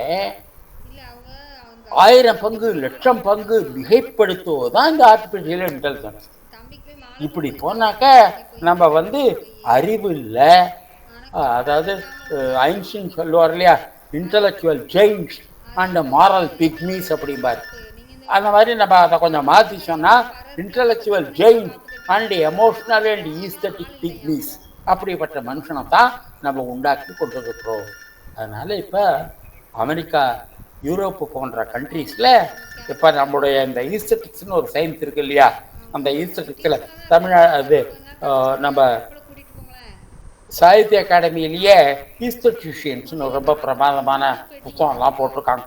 அதில் ரொம்ப புகழ்பெற்ற அபினவ குப்தரை பற்றிய புஸ்தகம் எனக்கு ரொம்ப கஷ்டப்பட்டு ஸ்ரீமான் ரங்கராஜன் வாங்கி கொடுத்தார். அப்படி நம்முடைய சுவை உணர்வை பற்றி ரசசாஸ்திரம் அப்படின்னு ஒரு சாஸ்திரமே நம்மக்கிட்ட இருக்கு. அதாவது அதை பற்றியெல்லாம் இப்போ படிக்கிறாங்க. இந்த ஷெல்டன் பொல்லாக் போன்றவர்கள்லாம் இந்த ரசசாஸ்திரம் தான் இந்த ஆர்டிஃபிஷியல் இன்டெலிஜென்ஸை நிறைவு பண்ணும். இல்லாட்டா ஆர்டிஃபிஷியல் இன்டெலிஜென்ஸுங்கிறது ஒத்த காலம் நடக்கிற மனுஷன் மாதிரி அப்படின்னு இப்போ இந்த ரசசாஸ்திரத்தை பற்றிய ஒரு புதிய தேடல் மேற்கெல்லாம் அமைச்சு அதை எப்படி அவங்க ஆர்டிஃபிஷியல் இன்டெலிஜென்ஸோட இணைக்க போகிறாங்கன்னு எனக்கு புரியலை. தேங்காய், பலாப்பழம், மாங்காய், பாக்கு ஆகியவை இறைவனுக்கு படப்படும். இந்த பலாப்பழம் அப்படிங்கிறது இந்த கேரளேட்ஸோட கான்ஷியஸ்னஸில் கேரளேட்டோட பிரஜையில ரொம்ப ரொம்ப முக்கியமானது. இது விளக்க ஒரு கதை. ஒரு நம்பூதிரியும் அவரோட பேரனும் ரோட்டில் போயிட்டு இருந்தானோ. அப்போ சாப்பிட்டுட்டான். தாத்தா சொல்கிறாரா, இனிமேல் சாப்பிட முடியாதுப்பா அப்படிங்கிறாராம். அப்போ சக்கப்பிரதமன் பலாப்பழ பாயசம் வச்சா தாத்தா இன்னும் கொஞ்சம் சாப்பிடுவீங்களா அப்படின்னு. சாப்பிடுவேனேப்பா, ஒரு சட்டி தூக்கு சட்டி சாப்பிடு. இப்போ தான் கேட்டேன், வயத்தில் இடமே இல்லைன்னு சொல்கிறீங்க, இப்போ ஒரு தூக்கு சட்டி சக்கப்பிரதமன் சாப்பிட்றதுக்கு பலாப்பழ பாயசம் சாப்பிட்றதுக்கு வயத்தில் எங்கேருந்து இடம் வந்தது அப்படின்னு பேரன் கேட்குறானா. ரோட்டில் கூட்டம், எள்ளு போட்டால் எள்ளு விட முடியாது, ஆயிரக்கணக்கான மக்கள் இருக்காங்க, ஒரு இன்ச்சு முன்னாடி நடக்கிறதுக்கே முடியலை. அந்த சமயத்தில் அந்த ரோட்டில் திருவனந்தபுரத்தை ராஜா வந்துட்டாருன்னு வச்சுக்கோ, அந்த ரோட்டில் தானாகவே இடம் உண்டாயிடுறது இல்லையா? அந்த மாதிரி வயத்தில் இடமே இல்லாட்டா கூட பலாப்பழ பாயசம் வருது அப்படின்னா தானே இடம் உண்டாயிட்டுண்டா அப்படின்னு சொன்னப்பறம் தான் பையனுக்கு புரிஞ்சுதான். அப்போ பலாப்பழ பாயசம்ங்கிறது கேரளைட்ஸோடைய அவங்களோட கான்ஷியஸ்னஸில் ரொம்ப ரொம்ப இம்பார்ட்டண்ட். அது இருக்க நான் லக்ஷ்மி தேவியை கேட்டேன், இந்த மாதிரி ரீஜனல் ஜோக்ஸ் நிறையா உண்டு. அப்புறம் தஞ்சாவூர் மாவட்டத்தில் இந்த திருவாழத்தான், திருப்பூந்துருத்தி இதெல்லாம் பற்றி நிறைய ஜோக்ஸ் எல்லாம் உண்டு.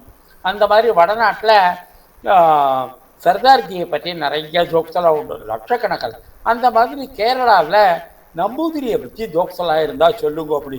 நம்பூதிரியை பற்றி ஜோக்ஸுனாக்கா மலையாளத்தில் புஸ்தகம் வந்திருக்கு, இங்கிலீஷில் அவ்வளோ தூரம் 1-2 வந்திருக்கான்னு நான் பார்க்குறேன்னு தீதி சொன்னாங்க. அப்போது இந்த நம்பூதிரிங்கிறவங்க ஒரு கிளாஸ் அப்பார்ட். அவங்களுடைய நகைச்சுவை அவங்களுக்கு அவங்கள பார்த்தே சிரித்து கொள்ள முடியும். இது ஒரு மிக உயர்ந்த மானுட பண்பு இல்லையா? அந்த மாதிரி சர்தார்ஜிக்கும் உண்டு. தன்னை பார்த்தே ஒருத்தர் சிரித்து கொள்ள முடியும் அப்படின்னு சொன்னாக்கா அவன் தான் மிக உயர்ந்த நாகரிகம் மிகுந்தவன். அந்த மாதிரி இந்த கேரளாவோட நம்பூதிரிகளை பற்றி நான் கூகுளில் போய் பார்த்தேன். ஏதோ 2-3 இருந்தது, ரொம்ப அப்படி ஒன்றும் சொல்லிக்கிற மாதிரி இல்லை. எனக்கு அந்த நம்பூதிரியை பற்றின மலையாள ஜோக்ஸை யாராவது டிரான்ஸ்லேட் பண்ணி சொன்னாங்கன்னாக்கா நானும் உங்களோட பகிர்ந்து கொள்வேன். பலாக்கட்டை சிற்பங்கள் செய்ய உயர்ந்தது. பூரி ஜெகநாத்தில் வேப்ப மரத்தாலும் காஞ்சியில் அத்தி மரத்தாலும் இறைவன் வடிவங்கள் செய்யப்படுகின்றன. இப்போ பூரி ஜெகநாத்தில் அந்த ஜெகநாத் இருக்க பாருப்போம், ஜெகநாத், பலபத்ரனா பலராமன், அப்புறம் சுபத்ரா தங்க, இந்த 3 பேருக்கும் மரத்தால் செஞ்ச சிற்பங்கள் இருக்கும். அந்த மரம் வேப்ப மரத்தால் செய்யணும்.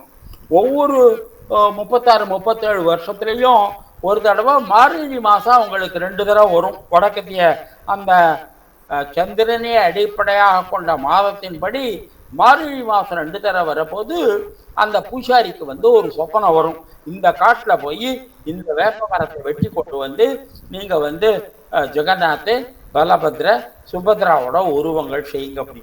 அதுக்கு இந்த வேப்ப மரம் ரொம்ப இருக்குது. கேரளாவில் பலாமரம். காஞ்சிபுரத்தை பற்றி தெரியும், அத்தின்னு ஒரு மரம்.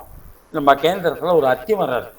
நான் போகிற போதெல்லாம் அத்தி பிரம்மாவுக்குரிய மரம்னு சொல்லுவாங்க.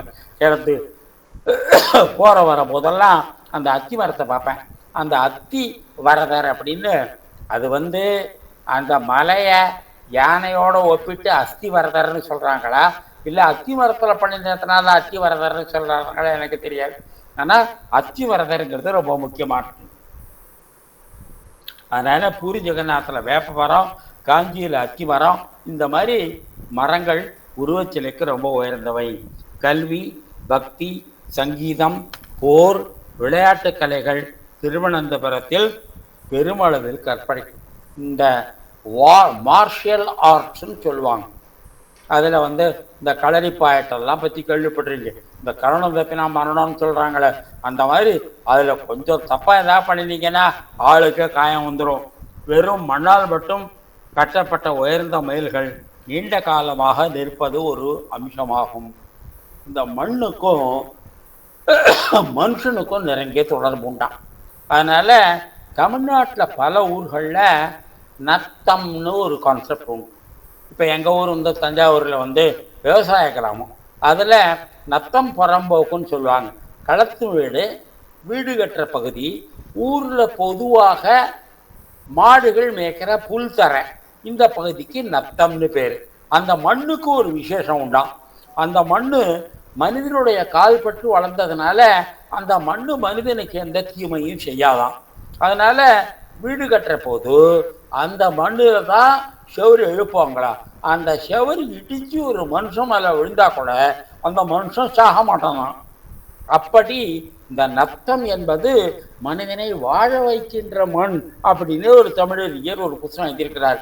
இப்போ திருநெல்வேலியில் கலெக்டர் ஆஃபீஸில் இருக்கிற இடம் நத்தம். அந்த மாதிரி பக்கத்தில் கீழ நத்தம்னு ஒரு கிராமம் உண்டு. சங்கரங்கோயில் பரவழியில் கீழ நத்தம்னே ஒரு கிராமம் உண்டு. அப்புறம் மதுரைக்கு பக்கத்தில் நத்தம்னே ஒரு தாலுக்கான்னு நினைக்கிறேன். நிறையா மாங்காய் விளையும். இந்த நத்தம் அப்படிங்கிறது ஒரு தமிழ்நாடு முழுக்க இருக்கிற கான்செப்ட். அதாவது வயலுக்கு நடுப்பற மனிதனுடைய ஸ்பெஷல் உபயோகத்துக்காக ஒதுக்கப்பட்ட நிலம். அந்த மண்ணை ரொம்ப புனிதமானதாக சொல்லுவாங்க. அதுதான் சொல்ல வந்த விஷயம். அப்படிப்பட்ட மண்ணால் மதில்கள் பண்ணுவாங்க. அந்த மதிலை குண்டு வச்சா கூட அந்த இடத்துலையே தான் மண் விழுமே ஒரு எதிரி வரத்துக்கு வழி திறக்காது. அப்படி வீரபாண்டிய கட்டபொம்மன் பாஞ்சால கோட்டையில் அந்த மண்ணால் சுவர் கட்டினான் அப்படின்னு சொல்லுவாங்க. நான் சில மண்ணால் கண்டப்பட்ட பல கோட்டைகளை நான் பார்த்துருக்கேன். கோட்டை அப்படின்னு சொன்னால் ராஜஸ்தானத்தில் பார்க்கணும். சித்தோடுகடுன்னு ஒரு ஊர். அந்த கோட்டை வேலையே நான் ஒர்க்கே பண்ணியிருக்கேன். ஒரு 8-10 கிலோமீட்டர் நீளம், ஒரு 4 கிலோமீட்டர் அகலம். அந்த மலையே வளைச்சு ஒரு கோட்டை கட்டிருக்காங்க. இந்தியில் சொல்லுவாங்க கோட்டை என்ன சித்தூர் கோட்டை, மற்ற எல்லாம் கழுதுன்னு சொல்லுவாங்க. அந்த கடு கடையான்னு அந்த ஒரு பண்ணை வச்சு சொல்லுவாங்க. அவ்வளவு பெருசாக இருக்கும். அவ்வளவு திக் வால்ஸ், அவ்வளவு உயரம், யாருமே ஏற முடியாது. அந்த சித்தூர் ராணி பத்மினி எல்லாம் வச்சிருக்கு. அப்படி கோட்டைகள் இந்தியாவினுடைய கோட்டைகள் அப்படின்னு ஒரு கலர் ஆல்பம், ஒரு காஃபி டேபிள் புக்கு ஒருத்தர் பண்ணியிருக்கார். பார்த்தாக்கா இந்தியர்கள் இந்த கோட்டைகள் மீது எவ்வளோ நம்பிக்கை வச்சுருக்காங்க அப்படிங்கிறது தெரிய வரும். மித்ரானந்தபுரம் பிரம்மா விஷ்ணு சிவன் ஆகியோருக்கு எழுப்பப்பட்ட கோவிலாகும். இந்த திருவனந்தபுரத்தினுடைய ஒரு பகுதியில் மித்ரானந்தபுரம் என்று பெயர். பிரம்மா விஷ்ணு சிவனுக்கு கோவில். சிவாலயத்தில் சிவனும் பார்வதியும் பத்ம தீர்த்தத்தில் நந்திமேல் அமர்ந்திருப்பது தனித்திருவாய்ந்து. பொதுவாக பார்வதி நந்தி மேல் இருக்கிறது கொஞ்சம் குறைச்சலாக தான் பார்க்க கிடைக்கும். எல்லா இடத்துலையும் பார்க்க கிடைக்காது. கிராத்தமூர்த்தியின் மகனுக்கும் கோவில் உண்டு. இந்த கிராத்தமூர்த்தி கன்னியாகுமரியிலையும் உண்டு. திருப்பன்றிக்கூடு, பன்னிக்குளம் அப்படின்னு 2 கோவில் இருக்கு. அப்புறம் அர்ஜுனனும் கிராத்தமூர்த்திக்கும் போரிட்ட அந்த மகாபாரத கதையெல்லாம் நமக்கு தெரியும். அவரே இவ்வூரை காக்கிறார்.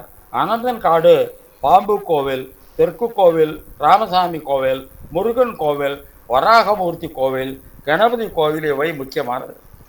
கேரளத்துக்காரங்களுக்கு முருகன் பேரில் ரொம்ப அன்பு.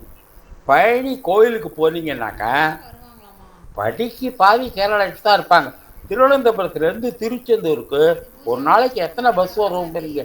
திருச்செந்தூர் போனீங்கன்னாக்கா வழிபடுறவங்க அவ்வளோ பேர் கேரளாக்கு தான் இருப்பாங்க. அதனால் கேரளாவுக்கும் முருகனுக்கும் நெருங்கிய தொடர்பு உண்டு. கேரளத்தில் சிவ விஷ்ணு ஐக்கியம் பெருமளவில் கொண்டாடப்படுகிறது. உதாரணம் சுச்சீந்திரம், திருவனந்தபுரம், சபரிமலை. இந்த 3 ஊர்லேயும் சிவபெருமானுக்கும் விஷ்ணுவுக்கும் உள்ள தொடர்பு கொண்டாட. ஏன் இதை சொல்கிறேன் அப்படின்னாக்கா அப்படி அடிச்சுட்டு செத்துருக்காங்க. அர்த்தமே இல்லாத சைவ விஷ்ணு சண்டையில் அவ்வளோ பேரை கொலை பண்ணியிருக்கான். அவ்வளவு துவேஷம். இதெல்லாம் ஒழிக்கிறதுக்கு ஒரு பேரலல் மூமெண்ட், ஒரு சமமான ஒரு இயற்கை முயற்சியும் இந்த நாட்டில் நடந்திருக்கிறது. நவராத்திரியின் போது தக்கலில் இருந்து சரஸ்வதி உருவம் திருவனந்தபுரம் கொண்டு செல்லப்பட்டு பூஜிக்கப்பட்டு திரும்பி வரும் மேளதாளத்துடன் இந்த ஊர்வலம் பெருமளவில் ரொம்ப பிரமாதமான சங்கீத கச்சேரி. நீங்கள் யூடியூப்ல போய் பாருங்க. கேரளாவில் அந்த திருவனந்தபுரத்தில் அந்த சுவாதி திருநாள் உற்சவம் ஒன்று, நவராத்திரி உற்சவம் ஒன்று, நவராத்திரி மண்டபம்னே ஒன்று ராஜா கட்டியிருக்காரு. அதில் ரொம்ப பிரமாதமான கச்சேரி. அந்த கேரளாவில் இருக்கிறவங்க எல்லாருமே அந்த நவராத்திரி மண்டபத்தில் கச்சேரி பண்ணுற வாய்ப்பு அப்படிங்கிறத ரொம்ப பெருசாக நினைப்பாங்க. அதனால் ரொம்ப பிரமாதமாக, ரொம்ப பக்தி சிரத்தையோட நல்ல கச்சேரிகள் அங்கே நடக்கும். மேளதாளத்துடன் இந்த ஊர்வலம் பெருமளவில் கொண்டாடப்படும். தென் திருவிதாங்கூரிலும் கன்னியாகுமரியிலும் வர்ம வித்தை புகழ்பெற்றது. நம்ம உடம்புல பிராணசக்தி ஓடுகிறது இல்லையா, எங்கெங்கெல்லாம் ஜாயின்ட்ஸ் இருக்கோ, விரலோட ஜாயின்ட்ஸு, கணுக்கட்டு, முழங்கை, தோல், இடுப்பு, முழங்கால், கணுக்கால், விரல், அந்த மாதிரி கழுத்து, இதெல்லாம் வர்மா பாயிண்ட்ஸ்னு சொல்லுவாங்க. நம்ம உடம்புல ஓடுற பிராணசக்தி இருக்கு இல்லையா, அது அங்கங்கே நின்றுடும். அந்த பிராணசக்தியை திரும்ப ஓட வைப்பதற்கு நம்மக்கிட்ட 3 வைத்தியம் உண்டு. ஒன்று அக்கு ப்ரெஷர், ஒரு இடத்த அமுத்துவாங்க. ஒன்று அக்கு பங்க்சர், ஊசியால் குத்துவாங்க. ஒன்று அக்கு ப்ரெஷர், அக்கு பங்க்சர். இன்னொன்று தொடுவர்மம், படுவர்மம், நோக்கு வர்மம்னு சொல்லுவாங்க, ஹிப்னாசிஸ். கண்ணால் பார்த்தே அந்த வைத்தியம் பண்ணுவாங்க. அப்போ இப்போ கேந்திரத்தில் சென்ட்ரல் கவர்மெண்ட் கேந்திரத்தை ஒரு சென்டராக ரெக்கக்னைஸ் பண்ணியிருக்கு. அதனால் ஆயிரக்கணக்கானவர்களுக்கு இந்த வர்ம வித்தியாவில் பயிற்சி கொடுக்குறாங்க. கேந்திரத்தில் ரொம்ப நல்ல ஆராய்ச்சி நூல்கள், நிறைய படித்தவங்க. இந்த camps are always over subscribed. நம்மக்கிட்ட 300-400 பேருக்கு தான் இடம் இருக்குனாக்கா, மெடிக்கல் காலேஜ் ஸ்டூடெண்ட்ஸ் உள்பட 500 பேர் அதை அப்ளை பண்ணுவாங்க. ஏன்னா அந்த வர்ம வித்தை அவ்வளவு சிறந்தது. அப்புறம் இந்த வருமானின்னு சொல்லுவாங்க, வர்ம வித்தியை ப்ராக்டிஸ் பண்ணுறவங்க, அவங்களுடைய ஒழுக்கம் இருக்க ரொம்ப உயர்த்தம். ஒரு வருமானி ஒருத்தனை வீழ்த்திட்டான்னா அவனை இன்னொருத்தன் எழுப்ப மாட்டான். யார் அவனை எழ வச்சானோ அவன் தான் அவனை எழுப்பணும். அப்படி இந்த வர்ம வித்தை அவ்வளோ. நம்ம அரவிந்த் நீலகண்டனுடைய அப்பா சுப்பிரமணிய பிள்ளை இருந்தார, அவருடைய அப்பா நீலகண்ட பிள்ளைன்னு அவர் ஒரு வருமானி. அவரை பற்றி சொல்லுவாங்க, அவரை ஒருத்தரை விழ வச்சுட்டாருன்னா அவரால் தான் அவரை எழுப்ப முடியுமே தவிர இன்னொருத்தரை எழுப்ப முடியாது அப்படின்னு சொல்லுவாங்க. இப்படி இந்த வறுமை வித்தையை இந்த இந்தியாவில் ரொம்ப ப்ராக்டிஸ் பண்ணது. அப்புறம் 7ஆவது நூற்றாண்டில் சுதாமு கெம்பேன்னு ஒருத்தர், அவரை பற்றி 2 புத்தகம் தமிழில் ஒன்று, இந்த ஆசியன் இன்ஸ்டியூட் ஆஃப் தமிழ் ஸ்டடீஸ்னு செம்மனாச்சேரின்னு சென்னைக்கு பக்கத்தில் இருக்குது. ஒரு கிறிஸ்தவர் தான் அந்த அமைப்பை நடத்துகிறாரு. அந்த புத்தகம் தேடி தேடி அழுத்து கிடைக்காதுன்னு விட்டுட்டேன். அப்புறம் சுதாமு கெம்போட வாழ்க்கை வரலாறும் 2 புத்தகம் தமிழ்லையும் இங்கிலீஷ்லையும் எனக்கு கிடைச்சது. இந்த சுதாமு கெம்பே தான் 7ஆவது 8ஆண்டு நூற்றாண்டில் சைனாவுக்கு போய் இந்த வர்மக்கலையெல்லாம், வர்மக்கலை, மார்ஷியல் ஆர்ட்ஸ் அதெல்லாம் அங்கே பரப்பிறார் அப்படின்னு சொல்கிறாங்க. அந்த சைனீஸ் அதை எடுத்துக்கொண்டு அக்குப்ரெஷர், அக்குபஞ்சர் போன்றவற்றையெல்லாம் ஜப்பான் வரலையும் கொண்டு போனாங்க அப்படின்னு சொல்லிட்டு, இந்த ஜப்பானில் இந்த வித்தைகளெல்லாம் ரொம்ப பரவி இன்றைக்கு ஏஷியா முழுக்கவே அக்குபஞ்சர் ரொம்ப சிறந்த ஒரு வைத்தியமாகி இன்றைக்கு உலகம் முழுக்கவே பரவி வந்திருக்க. அங்கேருந்தே திருப்பி இந்தியா கூட வந்திருக்க. அது எல்லாத்துக்கும் ஆரிஜின் காஞ்சிபுரம் தான் அப்படின்னு சொல்கிறாங்க. இந்த சுதாமு கெம்பேயோட புக்ஸ் 2 வாங்கினேன். அவர் எப்படி கஷ்டப்பட்டு இங்கேருந்து அங்கே போய் இந்த வர்ம வித்தையை அந்த நாடுகளில் பரப்பினார் அப்படி. அதனால் தமிழ்நாட்டுடைய இந்த பிராண வித்தைன்னு சொல்கிறோம் இல்லையா, இது ரொம்ப ரொம்ப உயர்ந்தது அப்படிங்கிறதுல எந்த விதமான சந்தேகமும் கிடையாது. பிராணாயாமம், வர்ம வித்தை, போர்க்கலைகள் சீனாவுக்கு சென்றதாக நூல்கள் கொண்டுன. 7ஆம் அறிவுன்னு ஒரு சினிமா வந்திருக்கான். அந்த சினிமா நான் பார்க்கல. அந்த சினிமாவில் இதெல்லாம் பற்றி நிறையா சொல்லியிருக்கு அப்படின்னு ஒரு சகோதரி சொன்னாங்க. அக்கலை நாட்டிலிருந்து ஜப்பானுக்கு போய் அக்குபஞ்சர் அக்குபஞ்சர் என்ற பிராணாயாம சிகிச்சை மூலம் உலகம் முழுதும் பரவி இருக்கிறது. தென்னாட்டில் இதற்கு வர்ம வித்தை என்று பெயர். இந்த கோட்டைக்குள் கல்லால் செய்த பெரிய யானையும் பத்மதீர்த்தமும் புகழ்பெற்றவை. சுவாமி அபேதானந்தா அப்படின்னு ஒரு மகா. இந்த அபேதானந்தா ராமகிருஷ்ண சீடர் அபேதானந்தார் இல்லை. இவர் இந்த ஹரே ராம ராம ராம ஹரே ஹரே, ஹரே கிருஷ்ண கிருஷ்ண கிருஷ்ண ஹரே ஹரே அந்த ஜபத்தை ரொம்ப பண்ணுறவர். அவரோட ஆசிரமம் எப்பவும் இருக்குது. அதில் 24 மணி நேரமும் அக்கண்ட நாம ஜபம் நடந்து கொண்டே இருக்கும். அந்த அபேதானந்த சுவாமிகளை பற்றி நம்ம கன்னியாகுமரி மாவட்ட மதுரானந்த சுவாமிகள் ஒரு கட்டுரை எழுதியிருக்கார், பார்த்துருக்கார். அவர் இடுப்பில் ஒரு கௌபீனம் மட்டும்தான் கட்டி கொண்டு இருப்பார். நாம ஜபத்தையும் பக்தியையும் அப்படி பரப்பினார். இப்படி இந்த திருவனந்தபுரம் டவுன் இருக்க கலைகளின் நிரப்பிடம், சங்கீதங்களின் நிரப்பிடம், ஒரு செல்வத்தின் இருப்பிடம், அறிவின் இருப்பிடம். அதனால உலகம் முழுவதிலிருந்து மக்களை அது கவர்ந்திருக்கிறது. அப்படிப்பட்ட கோவிலுக்கு உயிர் நாடியாக ஸ்ரீ அனந்த பத்மநாப சுவாமி அங்கே கோயில் கொண்டிருக்கிறார். அவரை பற்றி ஒரு பிரார்த்தனையோட இந்த வகுப்பு முடிவும். கெடும் இடராயவெல்லாம் கேசவா என்ன நாளும் கொடுவினை செய்யும் கூற்றின் சமர்களும் குறுகையில்லார் விடமுடை அரவில் பள்ளி விரும்பினான் கரும்பு அலற்றும் தடமுடைய வயல் அளந்த புறநகர் புகுந்துமென்றே. அந்த அனந்தபுரத்தில் இன்றைக்கே நம்ம போவோம் அப்படின்னு எத்தனையோ ஆழ்வார்கள் இருக்காங்க. ஆனாலும் அதை நம்மாழ்வார் பாடினார் அப்படின்னு சொன்னால் அதனுடைய சிறப்பே தனி. அப்படிப்பட்ட நம்மாழ்வாரை, அவர் போற்றிய திருவனந்தபுரத்தை, அந்த திருவனந்தபுரம் போற்றிய அனந்த பத்மநாபரை வணங்கி இன்றைய வகுப்பை முடிப்போம். எல்லோருக்கும் நவராத்திரி என்பது தாய் வழிபாடு. நம்ம அம்மா வீட்டில் இருக்கிற அத்தனை பெண்களையும் மரியாதை பண்ண கற்றுக் கொடுக்கணும். குறிப்பாக நம்ம வீட்டில் இருக்கிற குழந்தைகள் பெண்மையை போற்ற நம்ம கற்றுக் கொடுக்கணும். அந்த குறை இருக்கிறதுனால தான் இன்றைக்கி பெண்கள் மேலே ஆசிட் வீசுவது, பெண்களை பற்றி காலித்தனமாக பேசுவது, அப்புறம் ஆரவடிப்பது, இந்த மாதிரி கிண்டல் பண்ணுவது, இதெல்லாம் சமுதாயத்தில் பரவிப்படுத்தி இதில் பெற்றோர்களை தான் குற்றம் சொல்லணும். நம்ம குழந்தைகளுக்கு வீட்டில் இருக்கிற அம்மாவிலேருந்து ஆரம்பித்து அண்ணிலேருந்து தங்க வரலையும் அக்கா வரலையும் வீட்டில் இருக்கிற பெண்களை மரியாதை செய்ய பராசக்தி நடுவும் என்று போற்ற ஆண்களுக்கு கற்பிக்க வேண்டும். இந்த நோட்டில் இந்த நவராத்திரி விழாவை முடிப்போம். அடுத்த வாரம் இதே டாப்பிக்கை தொடர்ந்து அனந்த பத்மநாப சாமியை பற்றிய பாடல்களெல்லாம் நிறைய ஒரு இலக்கியத்துக்கு அவர் தூண்டுகோலாக இருந்திருக்கிறார். அவரை பற்றிய சில பாடல்களை படிப்போம். அனந்த பத்மநாப சுவாமி கோயிலை பற்றிய அஸ்வதி திருநாளில் ஒரு முழு புத்தகமே எழுதியிருக்காங்க. அதில் இருந்து சில பிரதிகளை பார்ப்போம். எல்லோருக்கும் நமஸ்காரம். ஸ்ரீராம்.